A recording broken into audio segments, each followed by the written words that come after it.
नमस्कार, स्वागत है आपका। आप देख रहे हैं प्राइम टीवी और मैं कीर्ति। और इस वक्त लखनऊ से बड़ी खबर सामने आ रही है।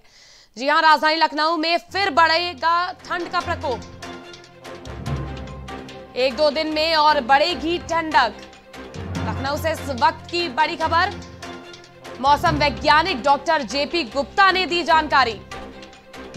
लखनऊ में एक बार फिर से ठंड दस्तक दे सकती है। पश्चिमी विक्षोभ से सर्द हवाओं में आई थी कमी। यूपी के पश्चिमी इलाकों में बारिश की भी संभावना। एक दो दिन में और बढ़ेगी ठंडक। राजधानी लखनऊ में फिर ठंड का प्रकोप। वहीं इस खबर पर ज्यादा जानकारी के लिए इस वक्त हमारे साथ हमारे संवाददाता शमशाद जुड़ चुके हैं। शमशाद जी, मैं आपसे जानना चाहूंगी, जिस तरह से ठंड एक दौर पर लग रहा था लोगों की कम पड़ गई है, मौसम वैज्ञानिक का वही कहना है कि फिर से ठंड आने वाली, इस पर क्या कुछ अपडेट है, क्या कुछ जानकारी सामने आ रही है? जी मैम, जी हम आपको ये बता दें मैम कि अभी कुछ दिनों से धूप हुई है, जिसके कारण लोगों को राहत मिली थी। मगर आज ही सुबह की बात लीजिए कि यहाँ पे कुछ ठंड बढ़ चुकी है और मौसम विभाग का कहना है कि कुछ ही दिन में बारिश भी होने का आसार दिख रहा है। बारिश के चलते किसान भी किस हद तक परेशान है? क्या कुछ किसानों को लेकर अपडेट है? कुछ किसान जो है वो बारिश को लेके बहुत परेशान है, क्योंकि इसमें खेती में भी दिक्कत हो सकती है और खेती बाड़ी में भी दिक्कत हो सकती है, क्योंकि बारिश होगी नहीं तो खेत भी जो है सूखे पड़े रहेंगे। बहुत बहुत शुक्रिया शमशाद जी हमारे साथ जुड़ने के लिए। तो ये थे हमारे संवाददाता शमशाद, जिन्होंने बताया कि किस तरह से कि दोबारा ठंड जो है वो एक बार फिर से दस्तक दे सकती है पूरे यूपी में। जिस तरह से सर्द हवाएं दोबारा से चढ़ने के अनुमान जताया गया है। शुक्रवार को वेस्ट यूपी के बुलंदशहर, बागपत, बिजनौर, हापुड़ जिलों में तापमान 3 डिग्री सेल्सियस दर्ज किया गया था। वहीं मथुरा का तापमान भी 2 डिग्री सेल्सियस दर्ज किया गया था। पूरे उत्तर प्रदेश में शीतलहर और कपकपाती ठंड का प्रकोप बढ़ने वाला है।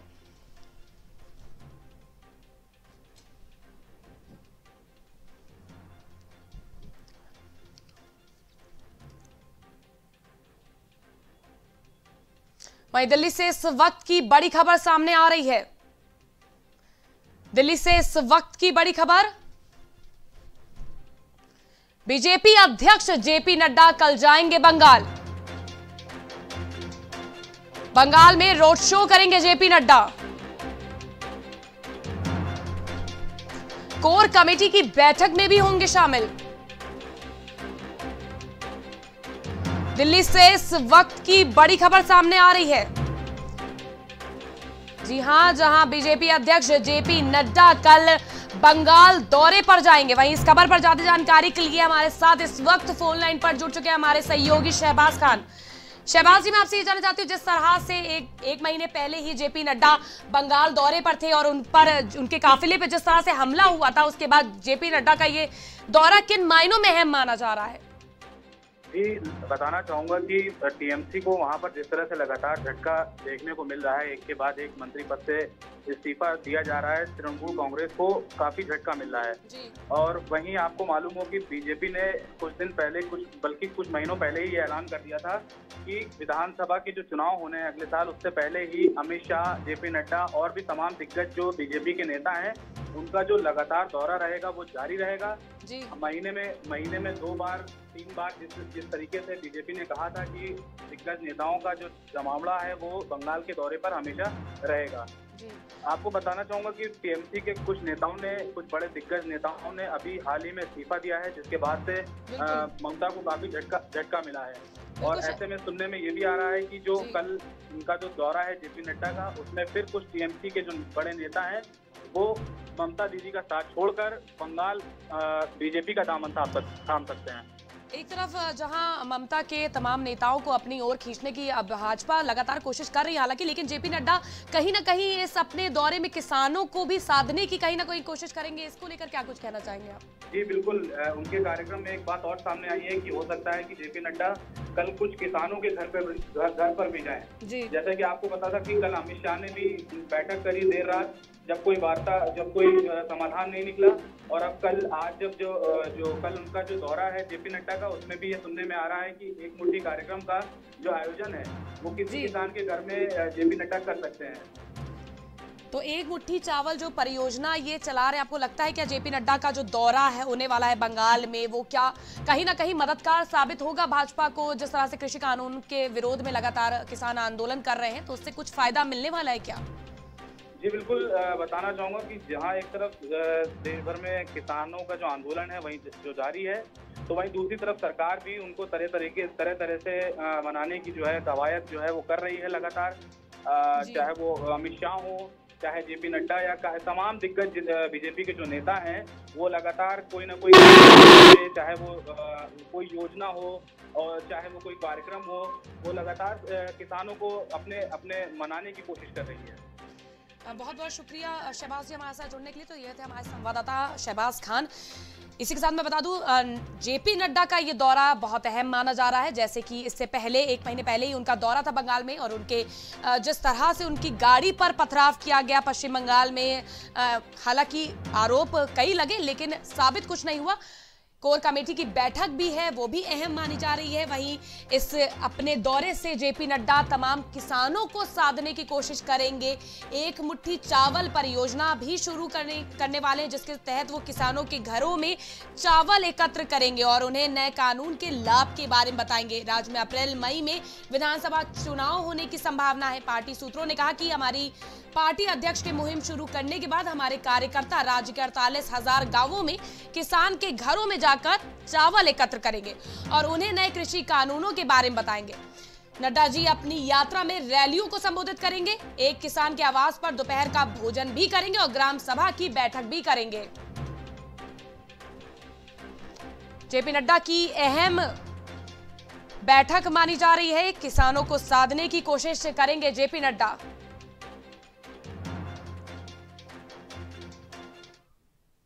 वहीं बुलंदशहर से इस वक्त की बड़ी खबर सामने आ रही है। जी हां, बुलंदशहर से इस वक्त की बड़ी खबर।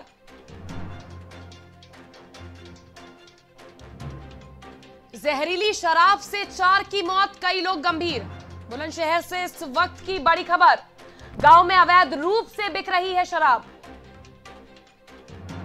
बुलंदशहर से इस वक्त की बड़ी खबर सामने आ रही है। थाना प्रभारी समेत 3 निलंबित।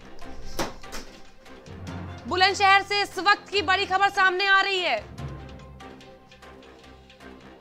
जहरी शराब से 4 की मौत। गांव में अवैध रूप से बिक रही है शराब।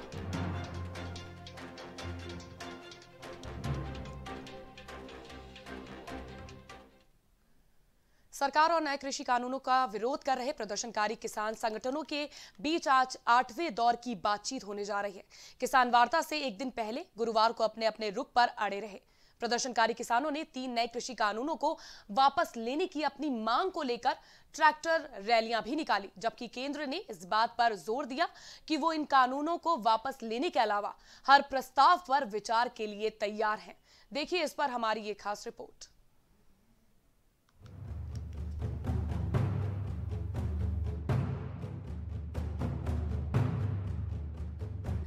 मोदी सरकार के नए कृषि कानूनों के विरोध में किसानों के आंदोलन का गुरुवार को 44वां दिन है। 8 जनवरी को केंद्र सरकार के साथ 8वें दौर की बातचीत होने जा रही है, लेकिन इससे पहले सरकार पर दबाव बनाने के लिए किसानों ने गुरुवार को अपना शक्ति प्रदर्शन किया। किसानों की तरफ से सिंधु, टिकरी, गाजीपुर और शाहजहांपुर से कुंडली मानेसर पलवल एक्सप्रेसवे के लिए ट्रैक्टर मार्च निकाला गया। ट्रैक्टर रैली के चलते गुरुवार को ईस्टर्न पेरीफेरल एक्सप्रेसवे पर आम लोगों की आवाजाही बंद कर दी गई। 8वें दौर की वार्ता विज्ञान भवन में होने वाली है। इससे पहले 4 जनवरी को हुई बैठक के बेनतीजा रहने के बाद यह बैठक अहम है। सरकार ने 30 दिसंबर को 6ठे दौर की वार्ता में किसानों की बिजली सब्सिडी और पराली जलाने संबंधी 2 मांगों को मान लिया था। इससे पहले की किसी वार्ता में कोई सफलता नहीं मिली थी। इस बीच सुप्रीम कोर्ट ने किसान आंदोलन पर चिंता जाहिर की है। कोर्ट ने केंद्र से पूछा, क्या किसान आंदोलन में कोरोना को लेकर क्या नियमों का पालन किया जा रहा है? हमें डर है कि कहीं इस आंदोलन का हाल तबलीगी जमात जैसा ना हो जाए। Chief justice of India S Bobde ने कहा कि हमें नहीं पता कि किसान कोविड से सुरक्षित हैं या नहीं। आप भीड़ को लेकर गाइडलाइन बनाइए।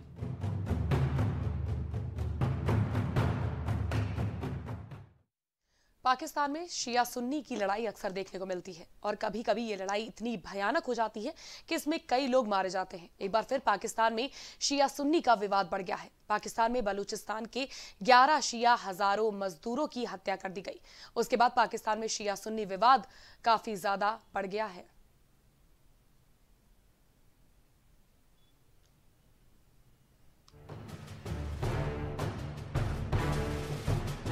शिया सुन्नी विवाद पाकिस्तान में कोई नया नहीं है। वैसे तो पाकिस्तान में जितनी ज्यादा भुखमरी है उतना ही ज्यादा लोग एक दूसरे के खून के प्यासे होते हैं। आए दिन कहीं न कहीं बमबारी होती रहती है और लोग मरते रहते हैं। इसको रोकने में वहां की सरकारें नाकाम रहती हैं। अब पाकिस्तान में बलूचिस्तान के माच इलाके में शिया हजारा समुदाय के 11 मजदूरों की हत्या कर दी गई। ये सभी कोयला खदान में काम करते थे। मारने से पहले हत्यारों ने मजदूरों की पहचान की। इनमें हजारा शिया समुदाय के लोगों का अपहरण करके उन्हें एक पहाड़ी पर ले जाया और उन्हें मार दिया गया। एक पाकिस्तानी अधिकारी के मुताबिक 11 बंदूकधारी ने कोयले की खदान में काम करने वाले अल्पसंख्यक शिया हजारा समुदाय के 11 लोगों को पहले अगवा कर लिया और फिर उन्हें जान से मार दिया। बाद में इस्लामिक स्टेट ने अपनी वेबसाइट पर एक बयान छापा जिसमें उसने इस हमले की जिम्मेदारी ली। एक सुरक्षा कर्मी ने बताया कि हमलावरों ने उन 11 लोगों की ही शिया हजारा के रूप में पहचान की और फिर बाकियों को छोड़कर सिर्फ उन्हीं लोगों को जान से मारने के लिए पास के पहाड़ों में ले गए। इस हमले में 6 ने तो घटना स्थल पर ही दम तोड़ दिया और बाकी 5 की अस्पताल के रास्ते में मौत हो गई। पुलिस द्वारा जारी किए गए वीडियो से पता चला कि सभी मृतकों की आंखों पर पट्टी बंधी हुई थी और उनके हाथ पीछे की तरफ बंधे थे। हमला प्रांत की राजधानी क्वेटा से करीब 48 किलोमीटर दूर मच कोयला क्षेत्र के पास हुआ। हमले की खबर हजारा समुदाय में तुरंत फैल गई, जिसके बाद समुदाय के लोग विरोध में शहर की सड़कों और आसपास के इलाकों में सड़कों पर उतर आए। उन्होंने जलते हुए टायरों और पेड़ों के तनों से राजमार्गों को भी जाम कर दिया। इसकी जिम्मेदारी इस्लामिक स्टेट ने लेने का दावा किया। इस्लामिक देश पाकिस्तान में केवल अल्पसंख्यक ही नहीं बल्कि इस्लाम के अलग अलग पंथ के लोगों को भी निशाना बनाया जा रहा है। अहमदिया समुदाय के लोगों को पाकिस्तान में पहले ही इस्लाम से बाहर किया जा चुका है। कट्टरपंथी सुन्नी संगठन पाकिस्तान में शिया मुसलमानों को हमेशा निशाने पर रखते हैं। सरकार भी इन कट्टरपंथियों पर लगाम नहीं कस पाती है। आपको बता दें कि पाकिस्तान सुन्नी मुस्लिम बहुल देश है। यहाँ की 15 से 20% आबादी शिया है। ईरान के बाद पाकिस्तान में ही सबसे ज्यादा शिया रहते हैं। बलूचिस्तान, लाहौर, कराची, रावलपिंडी और मुल्तान में शियाओं की अच्छी खासी आबादी है। बहरहाल पाकिस्तान में 11 शिया मजदूरों की हत्या से पूरे देश के शिया समुदाय में आक्रोश है। वैसे ये कोई पहली बार नहीं हुआ जब पाकिस्तान में शियाओं की हत्या की गई हो। इस तरह की घटनाएं होती रहती हैं और पाकिस्तान सरकार सोती रहती है। अब सवाल ये उठता है कि आखिर पाकिस्तान में दूसरी जातियों पर हमले होना कब बंद होंगे। Bureau report, prime TV.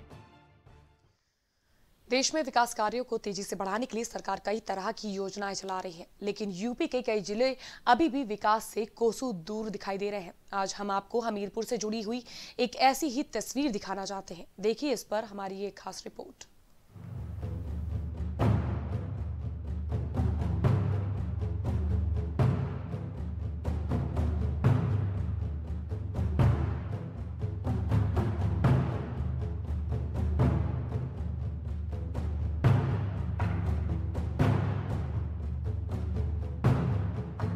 दशकों से विकास की राह देख रहे बुंदेलखंड के साथ हमेशा छल किया गया है। कभी अधिकारियों ने छला तो कभी नेता और सरकारों ने। विकास का सपना दिखाकर सत्ता पर काबिज होने के बाद हुक्मरानों ने कभी लौटकर इस इलाके की तरफ नहीं देखा। बुंदेलखंड, इसका नाम आते ही यहाँ की बदहाली की तस्वीरें जहन में उतरने लगती है। सच मानिए तो यहाँ की बदहाली को दूर करने का डंका तो तमाम सरकारों ने पीटा, लेकिन उसको जमीन पर उतारने में शायद किसी की खास दिलचस्पी नहीं रही। विकास की बयार से कोसों दूर इस इलाके के लोग आज भी आम जरूरतों से महरूम हैं। बुंदेलखंड के ऐसा ही एक जिला है हमीरपुर, जो दो नदियों के बीच बसा हुआ है। इसको बुंदेलखंड के प्रवेश द्वार के नाम से जाना जाता है। यहाँ से होकर राष्ट्रीय राजमार्ग 34 गुजरता है, जो कानपुर से एमपी के सागर तक जाता है। ये वो राष्ट्रीय राजमार्ग है जो देश के व्यस्तम राष्ट्रीय राजमार्गों में से शुमार है। इसकी वजह भी साफ है, क्योंकि प्रदेश का मोरंग और गिट्टी का अधिकतर कारोबार हमीरपुर और महोबा से होता है, जिसके कारण इस मार्ग पर भारी वाहनों का लोड बहुत ज्यादा है। आए दिन हमीरपुर को जाम की झाम से गुजरना पड़ता है। जाम भी ऐसा कि अगर लग जाए तो 24 घंटे भी कम पड़ जाते हैं। ऐसे में यहाँ के कुछ समाजसेवियों ने इस समस्या के निजात के लिए पूर्व की अखिलेश सरकार से इलाके के लिए बाईपास की मांग की।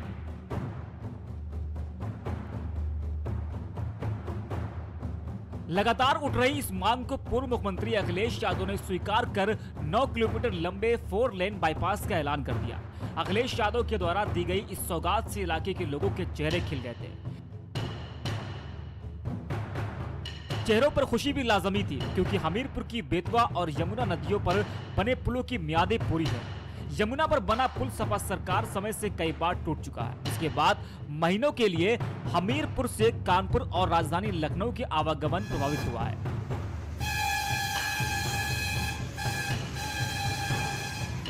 हमीरपुर में मेडिकल सुविधाओं के अभाव के कारण कानपुर ही इस इलाके के लिए सबसे बड़े मेडिकल हब के तौर पर है। ऐसे में पुलों के टूट जाने से और जाम की स्थितियों से आम लोग मेडिकल सुविधाओं से महरूम होना पड़ा है। यही वजह रही जिसके कारण अखिलेश सरकार के इस ड्रीम प्रोजेक्ट 4 लेन बाईपास को सौगात के रूप में देखा गया। लेकिन अब अखिलेश के इस ड्रीम प्रोजेक्ट पर ग्रहण लग गया है। वर्तमान की योगी सरकार में इस प्रोजेक्ट को 2 लेन में कन्वर्ट कर दिया गया है। पुल के पास कुछ लैंड एक्वायर हो गई है, तो उसको रिफंड तो हम कर नहीं सकते। तो शासकीय हित में है, भविष्य में काम आएगा। नहीं, भविष्य में काम आएगा तो क्या लगता है कि इसके आगे आने वाले समय में फिर से उसका हो सकता है अतिक्रमण नहीं होगा? नहीं, अतिक्रमण होगा तो फिर जब कोई सैंक्शन होगा तो लोग तोड़वाएंगे। तो इसमें कहीं ना कहीं सरकार का पैसा, आम आदमी का पैसा, नहीं, आम आदमी का पैसा, देखिए पैसा तो हर चीज में आम आदमी का खर्चा हो रहा है। सड़क बनने में खर्चा हो रहा है, हॉस्पिटल बनने में खर्चा हो रहा है, तो कोई पैसा तो भाई। मान लीजिए 4 लेन बनना था, लेकिन 4 लेन के बजाय केवल पुल 4 लेन बनना था। नहीं, जो आपका पुल के बाद वाला भी जो एरिया है 200 मीटर, हाँ 200 मीटर जैसा 200 मीटर, तो उसमें उस हिसाब से एक्वायर किया गया। लेकिन जब कॉस्ट बहुत बढ़ गई 2016-17 में, तो ये माना गया कि भाई इसको वहाँ पे यातायात की दृष्टि से 8.5 मीटर चौड़ाई में ही बनना उचित होगा। नहीं तो 1.2 किलोमीटर आप जो है 4 लेन पे चलेंगे। तो क्या लगता है ये जो हुआ पहले की अपेक्षा अब रिवाइज भेजा जा रहा है और 2 लेन के हिसाब से काम चल रहा है? आप इसको बंद कराइए, फिर मैं बताता हूँ। नहीं सर, दो मेरा जानने का आशय इतना सा है, क्या पहले के जो अधिकारी थे क्या टेक्निकल हैंड नहीं थे कि जो स्थितियों को देखते हुए ऐसा किया? अब आज क्या अधिकारी टेक्निकल हैंड ज्यादा हैं कि उन्होंने उसी परिस्थितियों में, उससे जबकि ज्यादा ट्रैफिक है, सारी चीजों को देखने के बाद भी अब उसको दोबारा रिवाइज एस्टीमेट देखिए, हमीरपुर बाईपास जो बन रहा है, कभी जब वो एग्जिस्टिंग में नहीं था तो एक कैलकुलेशन किया जाता है कि इधर से सड़क आएगी, ट्रकें उधर से ट्रकें आएंगी, इधर से गाड़ियां जाएंगी, इतना यातायात है। उसके एजम्पशन करने में वहाँ के अधिकारियों ने गलती की और पाया कि 10 मीटर सफिशिएंट है। लेकिन सेतु निगम वालों ने कैसे उस पर 4 लेन प्रस्तावित कर दिया, ये मेरे संज्ञान में। बाद में बात आई, जो वहाँ पे अधिकारी तैनात रह चुके थे, IAS अफसर वगैरह, जो वहाँ के सब वस्तु लागू थे, तो उन्होंने एज्यूम किया, कहा ये उसकी आवश्यकता नहीं। पहले स्वीकृति हुई थी 2 लेन के अलग अलग 4 लेन पुल की स्वीकृति हुई थी। 3 पुल थे इसमें, रोहन नाला का था, बेतवा का था और यमुना का था। और इसमें जाने आने के लिए 2 लेन सेपरेट था प्रत्येक पुल का। तो इसके बाद जो है, इसमें स्वीकृति के बाद इसमें IWAI की अंतर्राष्ट्रीय अंतर्देशीय जल मार्ग प्राधिकरण के द्वारा जो है, इसमें गाइडलाइन के अनुसार इसमें कुछ चेंजेस किए गए नेविगेशन स्पैन के लिए।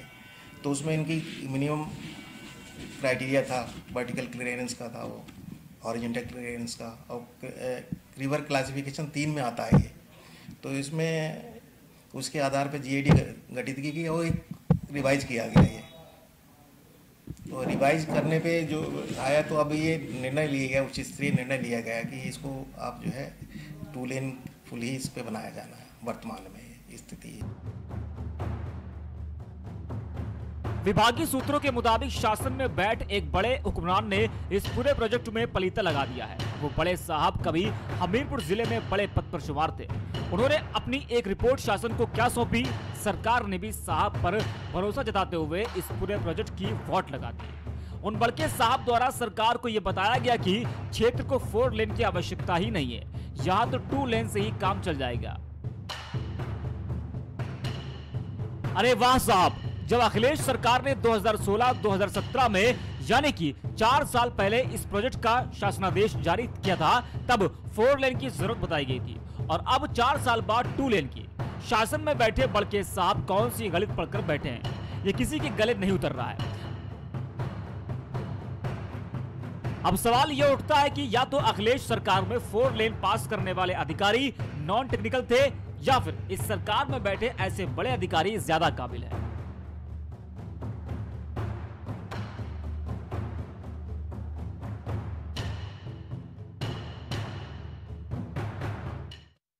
कहानी में ट्विस्ट आपको समझ में आ गया होगा, कैसे आम जनता की समस्याओं को नजरअंदाज कर किसी प्रोजेक्ट को चुटकियों में पलीता लगा दिया जाता है। इस प्रोजेक्ट के 2 लेन बनने से आम जनता की गाड़ी कमाई का करोड़ों रुपए कैसे बर्बाद होगा, जरा ये भी देखिए।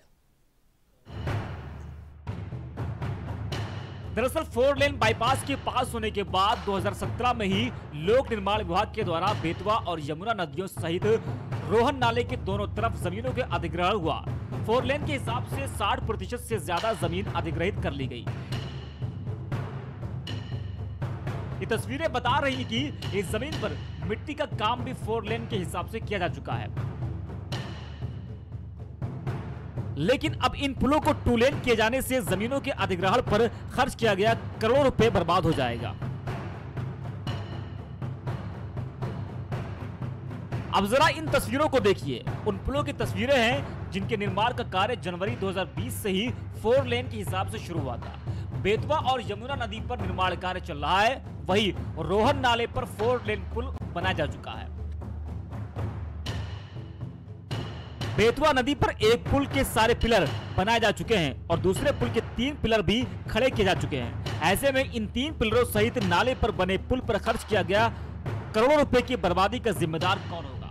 सूत्रों के मुताबिक बजट का रोना रोकर ही इस प्रोजेक्ट को 4 लेन से 2 लेन किया गया है। वहीं करोड़ों रुपए क्या ऐसे ही बर्बाद कर दिए जाएंगे? देखिए, जहां तक मुझे अभी विशेष सूत्रों से पता हुआ चला है कि जो हमारा 4 लेन बन रहा था यमुना और बेतवा पे डबल ब्रिज बनाने के बाद, तो उसमें एकदम से ग्रहण की स्थिति बन गई। लोगों के मुंह से जनश्रुति आ रही है कि ये 4 लेन की जगह 2 लेन कर दिया गया है। तो मेरे सिर्फ इतना ही कहना है कि जो सरकार चाहे कोई भी हो, सपा सरकार ने जो 4 लेन का एक कंसेप्ट रखते हुए उसको धरातल पर उतारने की जो कोशिश की थी, पैसा भी उनके कालखंड में, जैसा कि मुझे जानकारी है, आवंटन हो गया था। लेकिन सबसे बड़ा दुर्भाग्य यह है कि उसको पता ही चला है कि अब उसको 2 लेन किया जा रहा है और 3 पिलर उसके ऑलरेडी बेतवा ब्रिज में बने तैयार हैं, उनको निष्प्रयोज्य हो जाएगा। तो करोड़ों रुपया एक पिलर बनाने में जो लाखों करोड़ों रुपया खर्च होता है, एक तरीके से जनता की गाढ़ी कमाई का पैसा एक व्यर्थ में ज़मीन में गाड़ दिया जाएगा क्या? दूसरा सबसे बड़ा, मैं स्वर्गीय श्रद्धेय प्रधानमंत्री अटल बिहारी वाजपेयी के उन शब्दों को उद्धृत करने से नहीं अपने आप को रोक पा रहा हूँ, जब उन्होंने कहा था सरकारें आएंगी जाएंगी, पार्टियां बनेंगी बिगड़ेंगी, लेकिन देश का लोकतंत्र रहना चाहिए। तो इस लोकतांत्रिक व्यवस्था के तहत जो भी योजना लोक कल्याण के लिए अगर धरातल पर लाई जा रही है, तो निश्चित रूप से उसका सुदृढ़ीकरण होना चाहिए, उसका विस्तारीकरण होना चाहिए, ना कि उसका न्यूनीकरण और ना ही उसका सिकुड़ीकरण होना चाहिए। इस बाईपास के 4 लेन 2 लेन बनाए जाने से आम लोगों में सरकार के खिलाफ आक्रोश पैदा हो गया है। लोगों की समस्याओं को देखते हुए अब उनके विधायक सरकार के इस फैसले को वापस लेने की मांग कर रहे हैं। हमीरपुर के बीजेपी से सदर विधायक युवराज सिंह और राठ विधायक मनीषा अनुरागी ने डिप्टी सीएम केशव प्रसाद मौर्य को जुलाई में ही पत्र लिखकर इस बाईपास को 4 लेन ही बनाने की मांग की थी। लेकिन मामले को संज्ञान न लिए जाने पर दोनों विधायकों ने दोबारा डिप्टी सीएम से मिलकर और पत्र लिखकर मांग की है। 4 लेन ही बनना चाहिए और काम भी 4 लेन के लिए शुरू किया था, हमारी सरकार ने ही शुरू किया था, हमारी सरकार में ही पैसा है, हमारी सरकार में ही उसके सारे पिलर्स बने हैं। लेकिन बीच में पता नहीं कैसे मिसअंडरस्टैंडिंग हो गई ऑफिसर्स में समझने में कि उनको ऐसा दिख गया कोरोना काल में, चूंकि कुछ दिन गाड़ियां बंद नहीं हो सकता है इसलिए ट्रैफिक उन्हें कम नजर आया हो, तो उन्होंने उसको 2 लेन लेकर दिया। लेकिन हम लोगों ने इस बारे में बात की है डिप्टी सीएम आदरणीय मौर्य जी से, तो मौर्य जी ने हमको आश्वस्त किया कि नहीं, इसको मैं मीटिंग में रखूंगा, इसको फिर से इस पर विचार करेंगे हम लोग।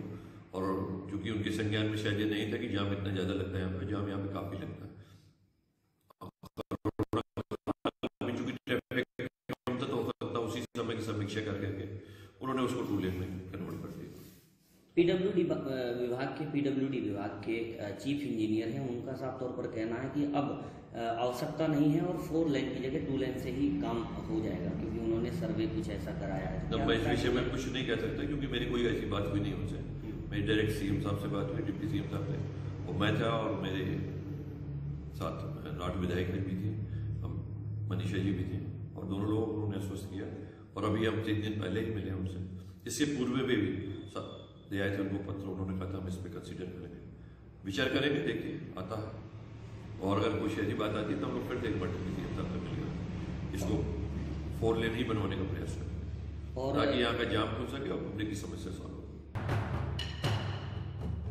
वहीं सपा सरकार में पास हुए इस बाईपास को योगी सरकार में 2 लेन किए जाने से समाजवादी पार्टी योगी सरकार पर हमलावर हो गई है। समाजवादी पार्टी के प्रवक्ता तारिक अहमद लौरी ने सरकार के इस फैसले को जनविरोधी बताते हुए वापस 4 लेन बनाने की मांग की है। देखिए, हमारी सरकार में 2016-17 में हमीरपुर राठ मोड़ के पास 4 लेन सड़क और पुल का निर्माण का शासनादेश हुआ था और उसको पास किया गया था। ये करीब 9 किलोमीटर लंबी सड़क थी। अब सुनने में आ रहा है कि इसको 4 लेन की बजाय 2 लेन कर दिया गया है। ये क्या उस समय अधिकारी इतने हमारे टाइम पे इतने निकम्मे थे कि उन्होंने गलत वो कर दिया था? उन लोगों को जानकारी नहीं थी या क्या था? या इस समय बहुत होशियार लोग बैठे हुए हैं? ये कोई होशियारी की बात नहीं है, ये फर्जिफिकेशन वाला काम कर रहे हैं योगी सरकार, दिखाने के लिए कि हम लोग डेवलपमेंट कर रहे हैं, हम लोग विकास कर रहे हैं, जबकि ये कोई विकास नहीं कर रही है, खाना पूर्ति कर रहे हैं। अब जमीन का अधिग्रहण हो चुका है तो जमीन के अधिग्रहण के बाद क्या मामला रह जाता है? मेन काम तो हो ही चुका है। कंस्ट्रक्शन कॉस्ट कितना आएगा? कुछ नहीं। लेकिन अधिकारी इनको समझा रहे हैं, क्योंकि अधिकारियों का एक उसूल होता है कि सरकार जो करे उसके बरखिलाफ काम करो। कल को अधिकारी फिर से उस सड़क को निर्माण की बात करेंगे कि साहब वहां पर ट्रैफिक बहुत ज्यादा है, 4-5 हजार रोज ट्रकें वहां से गुजरती हैं, नेशनल हाईवे है वो, दिल्ली और कानपुर का, उसके बावजूद 34 नंबर का है। अब बताइए क्या कहा जाए इन लोगों को? निकम्मेपन की हद होती है।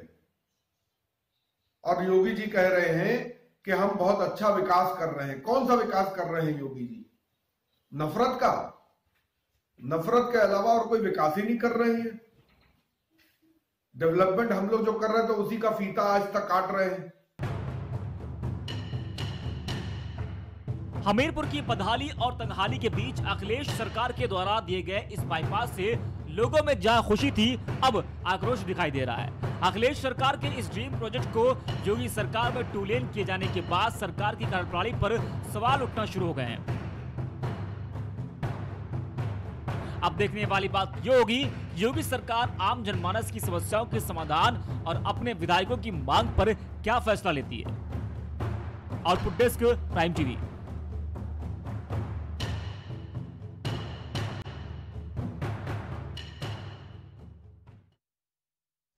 देश में कोरोना वायरस के रोकथाम के लिए कोरोना वैक्सीन को मंजूरी दी जा चुकी है, जिसके बाद अब देश में जल्द ही कोविड-19 टीकाकरण शुरू किया जाएगा। हालांकि इससे पहले ही देश में कोविड-19 टीकाकरण का ड्राई रन जारी है। तो चलिए बताते हैं आपको कितने जिलों में ड्राई रन की शुरुआत होगी।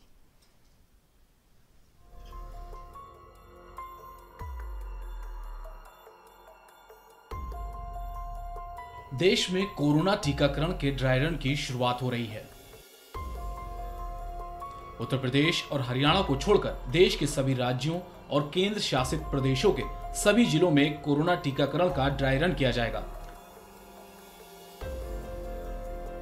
लगभग 700 से ज्यादा जिलों में ड्राई रन का एक और दौर आयोजित किया जा रहा है।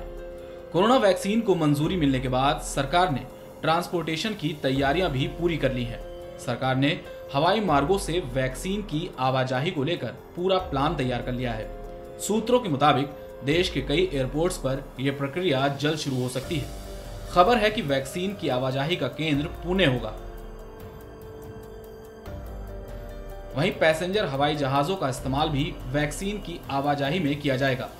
इससे पहले 2 जनवरी को कोरोना वैक्सीनेशन का ड्राई रन किया गया था। 2 जनवरी को लगभग सभी राज्यों और केंद्र शासित प्रदेशों ने वैक्सीनेशन के संबंध में जागरूक और प्रशिक्षित करने के लिए अधिकारियों की क्षमता और तत्परता का आकलन करने के लिए ड्राई रन किया। इस दौरान 125 जिलों में 285 सत्र स्थलों पर ड्राई रन का आयोजन किया गया था। Bureau report, prime TV.